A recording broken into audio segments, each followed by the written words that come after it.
Wala raw inang makatitiis sa kanyang anak. Kaya para kay Marlene, tama man o mali ang ginawa ng kanyang anak, todo suporta pa rin siya bilang isang ina. Kaya naman hahamakin niya ang lahat, alang-alang sa kanyang anak na si Jason Ivler. Ito ang anggulo ni Marlene na aking sisiyasapin.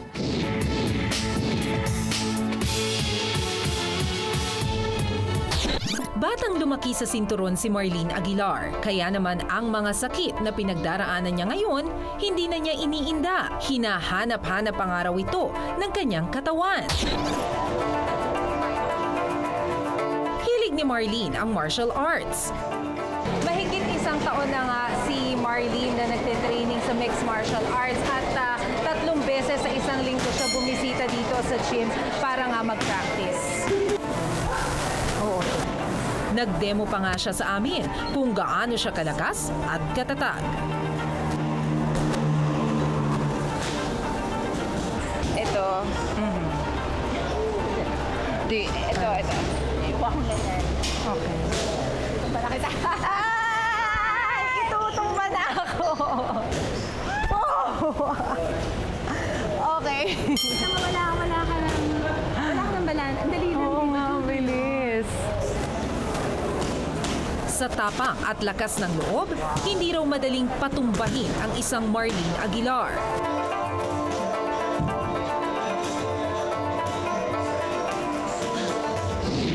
At ang katatagang ito, ipinamamana niya sa kanyang mga anak. Sa murang edad, tinuturuan na niya ang bunsong anak niya na maging kasing tibay niya. You want to show them how you can fight Muay Thai? No. Come on. No. I'll kick you high, I'll kick you low. Show them. No. Come on. No. Come on, sige na. No. Atras. Marunong mag-Muay Thai ito eh. No. Come. Low. Ha! Side. Halos lahat daw ng anak niya nakuha ang ugali niya, lalo na ang pagiging pasaway niya. Tapos baby pa lang yan, nasa high chair siya. Sabi ko, stop it, ginanon ko siya. Ginanon niya din ako. Sabi ko, ay, Aguilar. Ay, Diyos ko, mandirigma ang bata. Libro at hindi laruan ang kinagis ng libangan ng bunso. Hindi raw niya pinapayagang maglaro ng manika, lalo na ng Barbie si Maya. Yung superficial beauty, yun yung symbol sa akin ng Barbie. Paniwala ni Marlene, ang pinakamainam na leksyon para sa kanyang mga anak, hindi nakakahon sa loob ng klase. Who needs structured education when you're a genius? Pero gaano man katigasin ang isang Marlene, siya namang lambot niya pagdating sa kanyang mga mahal sa buhay, lalo na sa kanyang mga anak. Dito raw niya kinukuha ang kanyang lakas.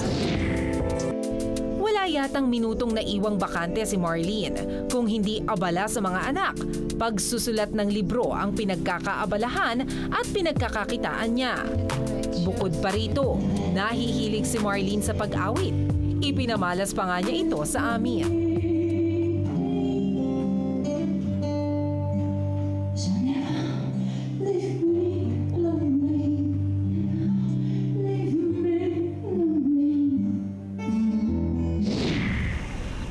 Ng linggo, inilalaan ni Marlene para bisitahin ang anak na si Jason sa kulungan.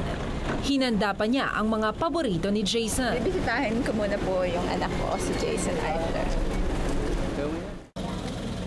Hindi kami pinayagan ng korte na makapasok sa loob ng piitan ni Jason.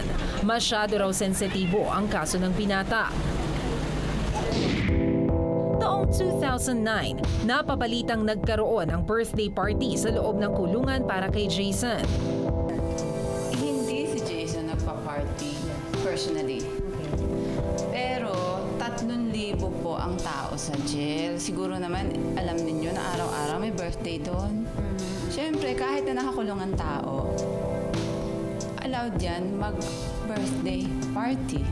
At ang special guest ng binata, mga babae. I don't even need to really talk to you. Just come here and get behind the curtain, you know, strip your clothes off, and let me your mouth. That's it, okay? And then I thank you very much for your support, and I'll give you a free t-shirt.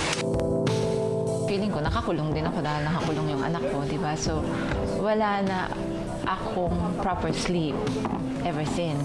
Once in a while, nagpa-flashback sa akin yung nangyari dito. It's very painful. Kasi, syempre, sinisisi ko sarili ko, ba't nagkaganon yung anak ko? Dahil sa pasaway ako eh, kaya nagkaganon yung anak ko. So, parang, ang feeling ko is Jason suffered the pain of me being radical, my radical behavior. Para kay Marlene, wala siyang pakialam sa sasabihin ng marami. Ang mahalaga, totoo raw siya sa kanyang sarili.